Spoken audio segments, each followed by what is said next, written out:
E se o herói mais poderoso do mundo fosse também o mais entediado?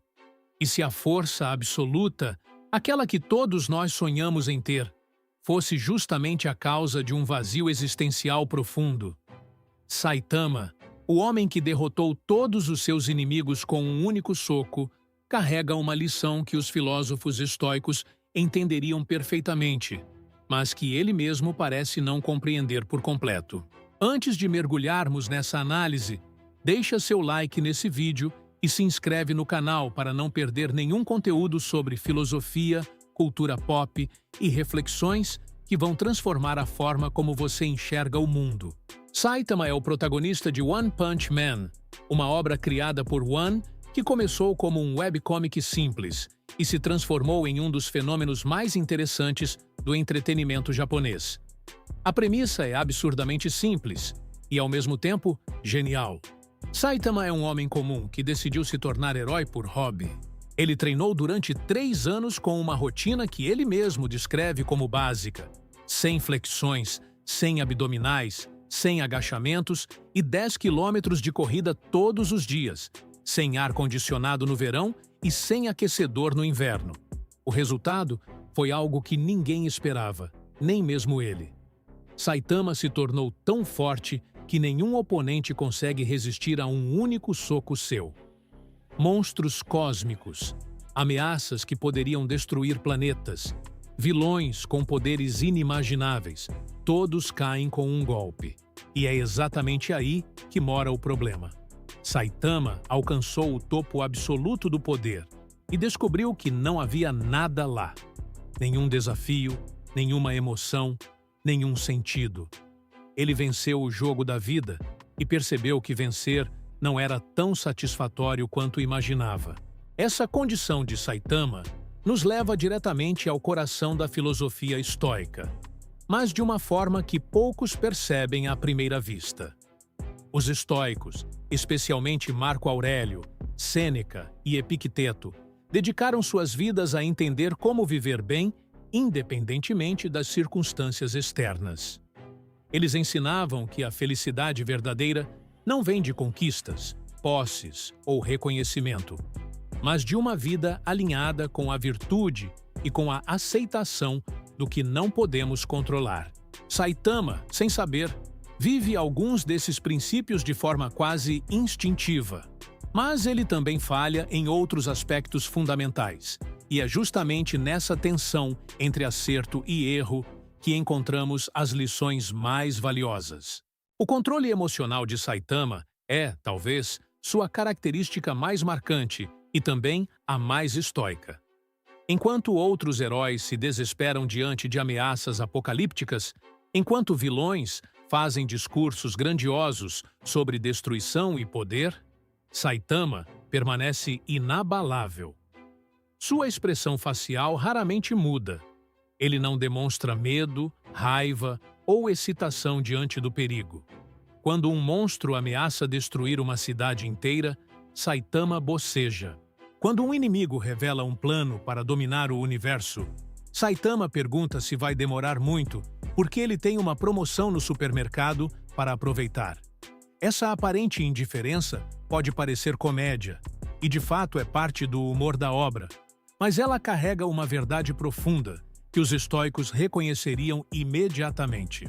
Epicteto, o filósofo estoico que nasceu escravo e se tornou um dos pensadores mais influentes da antiguidade, ensinava que não são os eventos que nos perturbam, mas sim nossos julgamentos sobre esses eventos.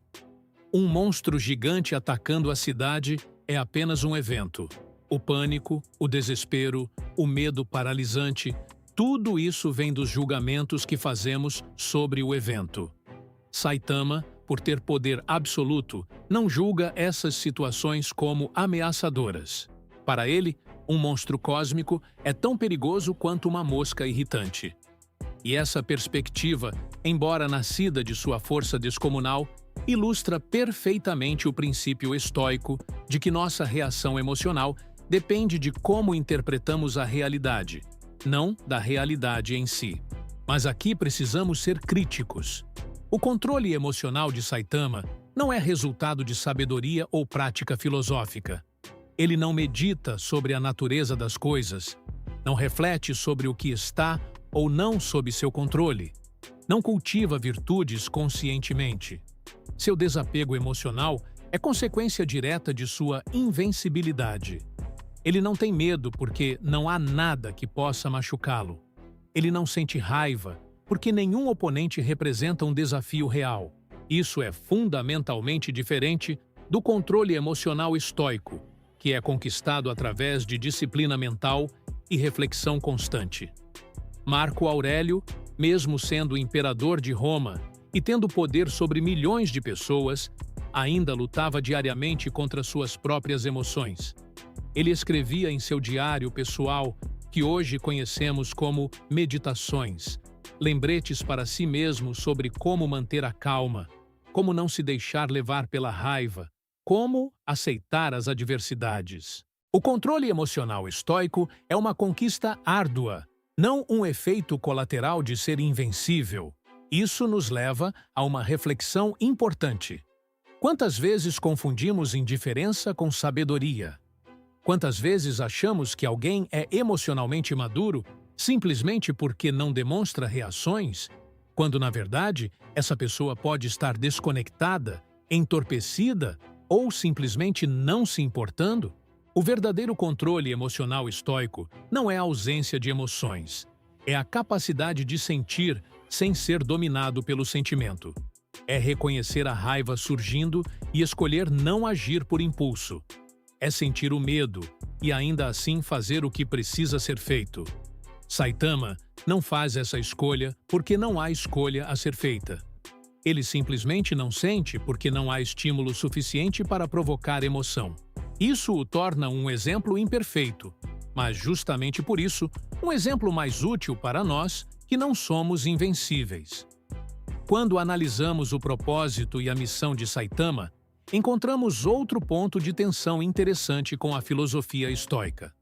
Os estoicos acreditavam profundamente na ideia de que cada pessoa tem um papel a cumprir no grande esquema do universo. Marco Aurélio frequentemente escrevia sobre fazer o trabalho de um ser humano, sobre cumprir sua função com excelência, independentemente de reconhecimento ou recompensa.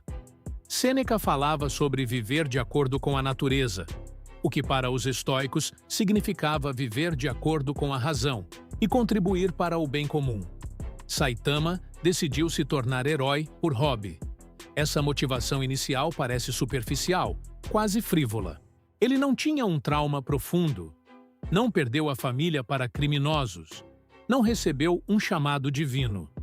Ele simplesmente estava desempregado, encontrou um monstro atacando uma criança e decidiu que ser herói parecia interessante. Essa origem banal é parte do charme do personagem, mas também revela algo importante sobre propósito. O que acontece quando você alcança seu objetivo? Saitama queria ser forte. Ele se tornou o mais forte. E depois? O vazio que ele sente não é apenas tédio, é uma crise existencial disfarçada de apatia. Ele cumpriu sua missão autoimposta e descobriu que a missão em si não era suficiente para dar sentido à sua existência. Os estoicos teriam algo a dizer sobre isso. Para eles, o propósito não deveria ser um objetivo externo a ser alcançado, mas uma forma de viver a ser praticada continuamente. A virtude não é um destino, é uma jornada. Você não se torna virtuoso e pronto. Você pratica a virtude todos os dias, em cada decisão, em cada interação. Saitama errou ao definir seu propósito como força. Se ele tivesse definido seu propósito como ajudar os outros, proteger os inocentes, fazer a diferença, ele nunca teria terminado. Sempre haveria mais pessoas para ajudar, mais situações para intervir, mais bem para fazer no mundo. Essa é uma lição crucial para qualquer pessoa que estabelece metas na vida. Metas externas, como ficar rico, ficar forte, ficar famoso, têm um problema fundamental. Elas podem ser alcançadas. E quando são alcançadas, o que sobra? O vazio de Saitama é o vazio de quem apostou tudo em um objetivo externo e venceu. A alternativa estoica é focar em metas internas, em quem você quer ser, não no que você quer ter ou conquistar. Ser uma pessoa justa, ser corajoso, ser temperante, ser sábio. Essas são metas que nunca se esgotam porque sempre podem ser aprofundadas, sempre podem ser praticadas em novas situações, sempre oferecem espaço para crescimento. O tema do sacrifício em One Punch Man é sutil, mas presente. Saitama sacrificou sua aparência, perdendo todo o cabelo como efeito colateral do treinamento intenso. Ele sacrificou uma vida normal, dedicando-se a uma rotina que a maioria das pessoas consideraria insana. Ele sacrificou relacionamentos, vivendo sozinho em um apartamento modesto, sem família ou amigos próximos durante muito tempo. E talvez o sacrifício mais significativo, ele sacrificou a capacidade de sentir emoção genuína em combate, a adrenalina, a superação, o medo seguido de vitória. Tudo isso foi perdido em troca de poder absoluto. Os estoicos tinham uma relação complexa com o sacrifício. Por um lado, eles valorizavam o desapego das coisas externas. Sêneca, apesar de ser extremamente rico, ensinava que devemos estar preparados para perder tudo a qualquer momento. Ele praticava períodos de pobreza voluntária, dormindo em camas duras, comendo comida simples, vestindo roupas modestas, tudo para lembrar a si mesmo que essas coisas não eram necessárias para sua felicidade. Por outro lado, os estoicos não pregavam o sacrifício pelo sacrifício. Eles não eram ascetas que rejeitavam todos os prazeres. Eles acreditavam em usar as coisas do mundo com moderação, sem se apegar a elas, mas também sem rejeitá-las desnecessariamente. Saitama demonstra um desapego notável em relação a coisas que a maioria das pessoas valoriza. Ele não se importa com fama, frequentemente deixando outros heróis levarem o crédito por suas vitórias. Ele não se importa com dinheiro, vivendo de forma extremamente modesta, apesar de ser capaz de exigir qualquer recompensa. Ele não se importa com status, permanecendo nas classes mais baixas da associação de heróis, mesmo sendo infinitamente mais poderoso que os heróis de classe S. Esse desapego é genuinamente estoico. Marco Aurélio, mesmo sendo imperador, constantemente se lembrava de que sua posição era temporária, que a fama era vazia, que as posses materiais não tinham valor real. Saitama vive essa filosofia naturalmente, sem esforço aparente. Mas novamente precisamos questionar a origem desse desapego. Saitama não se importa com fama, porque a fama não lhe dá o que ele realmente quer, que é um oponente à altura. Ele não se importa com dinheiro, porque suas necessidades são simples e facilmente satisfeitas. Ele não se importa com status, porque o status não muda sua realidade de tédio existencial. Seu desapego, assim como seu controle emocional, parece ser mais consequência de sua situação única do que resultado de sabedoria cultivada. Um estoico verdadeiro seria desapegado, mesmo que a fama, o dinheiro e o status pudessem lhe dar algo que ele deseja. O desapego estoico é uma escolha consciente baseada na compreensão de que essas coisas externas não são verdadeiramente boas ou más, são indiferentes. Saitama não fez essa reflexão filosófica. Ele simplesmente não se importa porque essas coisas são irrelevantes para seu único desejo real. A questão da racionalidade versus moralidade em Saitama é fascinante. Ele age de forma aparentemente simples, quase primitiva. Vê um monstro, soca o monstro. Vê alguém em perigo, salva a pessoa. Não há grandes deliberações morais, não há dilemas éticos complexos, não há questionamentos sobre meios e fins. Essa simplicidade pode parecer anti-intelectual, mas ela carrega uma sabedoria que os estoicos apreciariam. Epicteto ensinava que a filosofia não deveria ser complicada. As verdades fundamentais sobre como viver bem são simples.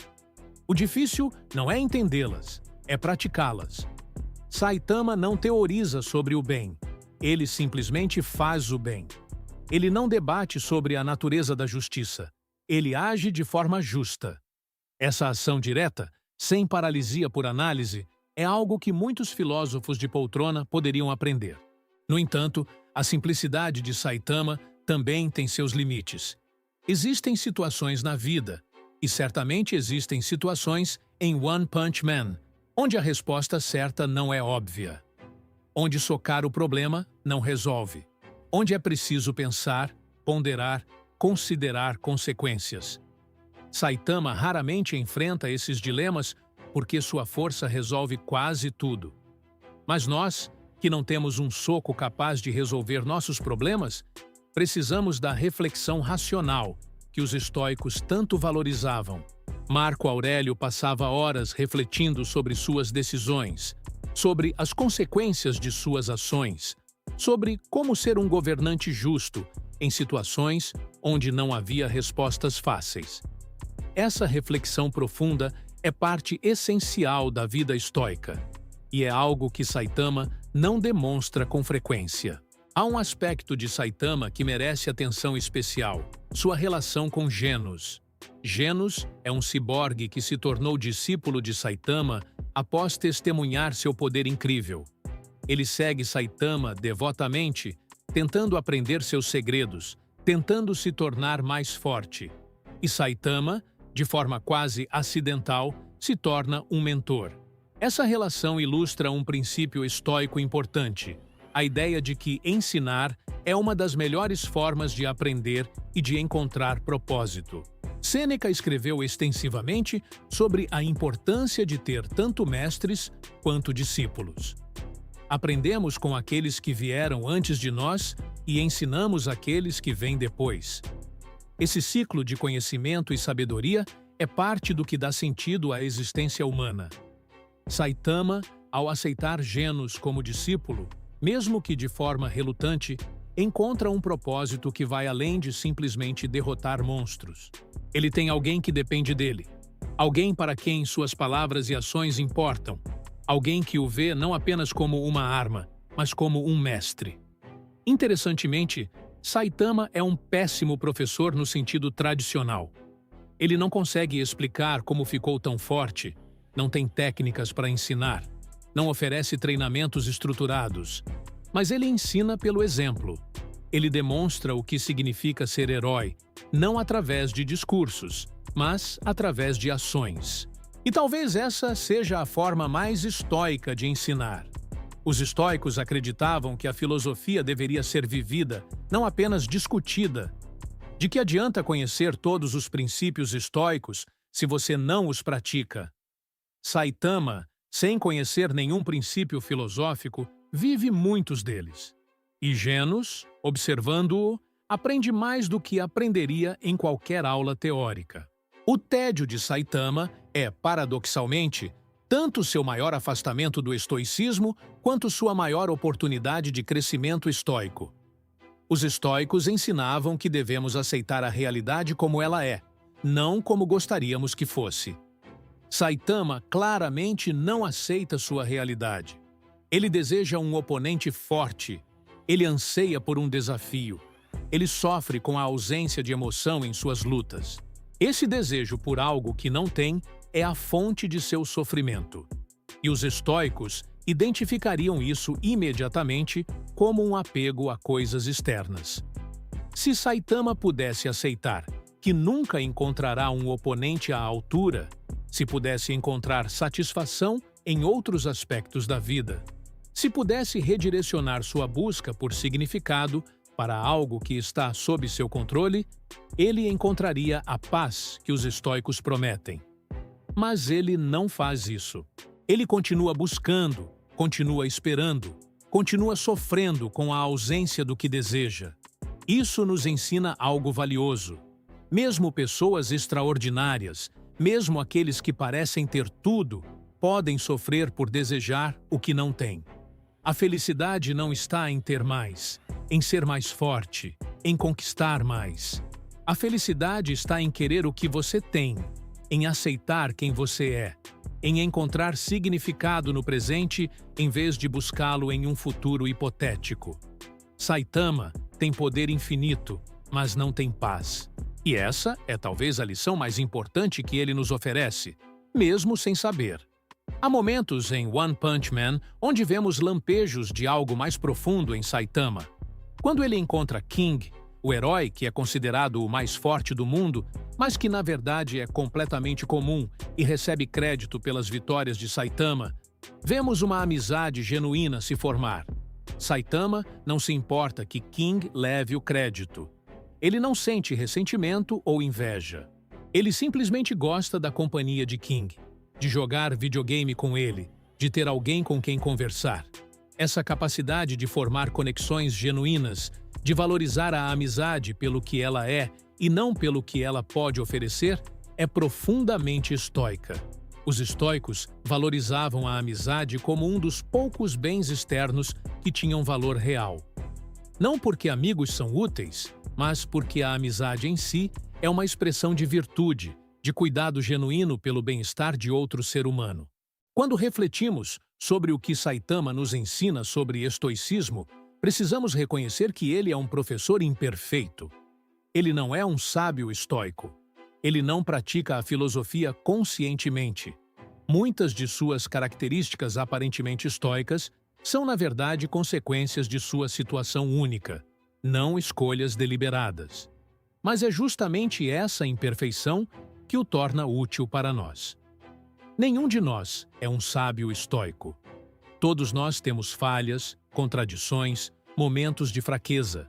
Ver essas mesmas imperfeições em um personagem tão poderoso nos lembra que a jornada filosófica é difícil para todos, independentemente de circunstâncias externas. A primeira lição prática que podemos extrair de Saitama é sobre a natureza dos objetivos. Se você define seu propósito de vida como alcançar algo externo, você corre o risco de chegar lá e descobrir que não era o que você esperava. Saitama queria ser forte e descobriu que força não traz felicidade. Quantas pessoas querem ser ricas e descobrem que dinheiro não traz paz? Quantas querem ser famosas e descobrem que reconhecimento não preenche o vazio interior? A alternativa é definir seu propósito em termos de quem você quer ser, não do que você quer ter. Quero ser uma pessoa justa. Quero ser corajoso. Quero ser compassivo. Esses objetivos nunca se esgotam porque sempre podem ser aprofundados. A segunda lição é sobre a diferença entre indiferença e sabedoria. Saitama parece não se importar com muitas coisas, mas essa indiferença não é resultado de reflexão, é resultado de circunstância. Verdadeira sabedoria estoica não é não se importar, é se importar com as coisas certas. É reconhecer o que está sob nosso controle e focar nossa energia nisso. É aceitar o que não podemos mudar sem ressentimento. Isso requer prática constante, reflexão diária, esforço consciente. Não é algo que acontece automaticamente porque você é forte ou bem-sucedido. A terceira lição é sobre encontrar significado em conexões humanas. Saitama encontra mais satisfação em sua amizade com Genos e King do que em suas vitórias contra monstros. Isso nos lembra que relacionamentos genuínos são uma fonte de significado que nunca se esgota. Você pode derrotar todos os monstros, alcançar todos os objetivos, conquistar todas as metas e ainda assim se sentir vazio se não tiver pessoas com quem compartilhar sua vida. Os estoicos não eram ermitões. Eles viviam em sociedade, tinham famílias, amigos, responsabilidades comunitárias. A filosofia estoica não é sobre se isolar do mundo, é sobre viver no mundo de forma sábia. A quarta lição é sobre aceitar a realidade. Saitama sofre porque deseja algo que não pode ter, um oponente à altura. Quantos de nós sofremos por desejos impossíveis? Queremos que o passado seja diferente. Queremos que outras pessoas mudem. Queremos circunstâncias que não podemos controlar. A sabedoria estoica nos convida a aceitar o que é. não com resignação passiva, mas com aceitação ativa. Isso não significa desistir de melhorar, significa parar de sofrer pelo que não pode ser mudado enquanto trabalhamos no que pode. A quinta lição é sobre a simplicidade da ação virtuosa. Saitama não complica. Ele vê o que precisa ser feito e faz. Essa simplicidade, embora às vezes limitada, nos lembra que a virtude não precisa ser complicada. Ajudar alguém que precisa de ajuda. Dizer a verdade quando seria mais fácil mentir. Fazer o trabalho que precisa ser feito, mesmo quando ninguém está olhando. Essas ações simples, repetidas consistentemente, constroem uma vida virtuosa. Não precisamos de grandes gestos heróicos. Precisamos de pequenas escolhas corretas, feitas dia após dia. Saitama nos mostra que poder não é o mesmo que sabedoria, que força não é o mesmo que virtude, que conquistar objetivos não é o mesmo que encontrar significado. Ele é um herói que pode derrotar qualquer inimigo, mas não consegue derrotar seu próprio tédio existencial. Ele é invencível em combate, mas vulnerável ao vazio interior. E essa contradição é profundamente humana, mesmo em um personagem sobre-humano. Os estoicos nos ensinam que a verdadeira força não está nos músculos ou no poder. Está na mente.